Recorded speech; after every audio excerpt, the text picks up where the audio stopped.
Hello friends, welcome to police recruitment YouTube channel. ఇంకా ఎవరైనా మా ఛానల్ని సబ్స్క్రైబ్ చేయకుండా చూస్తుంటే ఖచ్చితంగా సబ్స్క్రైబ్ చేసి ఆ వెంటనే వచ్చే బెల్ ఐకాన్ని యాక్టివేట్ చేయండి.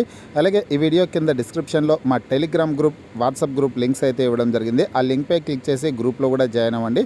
ప్రతిరోజు వచ్చే job updates, current affairs updates అన్నీ కూడా టెలిగ్రామ్ గ్రూప్, వాట్సాప్ గ్రూపుల్లో షేర్ చేయడం జరుగుతుంది.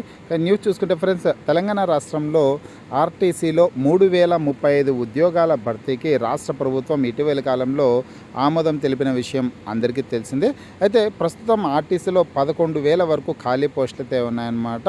కేవలం 3035 ఉద్యోగాలకి ఎందుకు ప్రతిపాదనలు పంపారు, మరొకసారి పరిశీలించి మళ్ళీ ప్రతిపాదనలు పంపండి అనేసి రవాణా శాఖ మంత్రి పొన్నం ప్రభాకర్ గారు అధికారులను ఆదేశించడం అయితే జరిగింది. జాబ్ క్యాలెండర్ ద్వారా ఈ ఉద్యోగాలను భర్తీ చేయడం జరుగుతుందనే పద్ధతిలో ఆయన చెప్పారండి.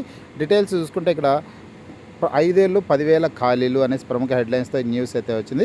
అంటే తెలంగాణ రాష్ట్రంలో రానున్న 5 సంవత్సరాల్లో 10,000 వరకు ఖాళీలు ఏర్పడనున్నాయనేసి సమాచారం ఉంది. అంటే రానున్న 5 ఏళ్లలో 10,000 ఖాళీలు అదనంగా ఏర్పడనున్నాయండి. కానీ ప్రస్తుతం 11,000 వరకు ఖాళీలు ఉన్నాయి. ఇక్కడ మళ్ళీ ప్రతిపాదనలు పంపండి అనే సమాచారం చూసుకుంటే, ఆర్టీసీలో చాలా ఏళ్లుగా నియామకాలు లేకపోవడంతో దాదాపు 11,000 వరకు ఖాళీలు ఉన్నాయి. అంటే ప్రస్తుతం 11,000 వరకు ఖాళీలు ఉన్నాయి. 3035 ఉద్యోగాల భర్తీకి ప్రతిపాదనలు పంపగా ప్రభుత్వం 3 వారాల క్రితమే ఆమోదం తెలిపింది.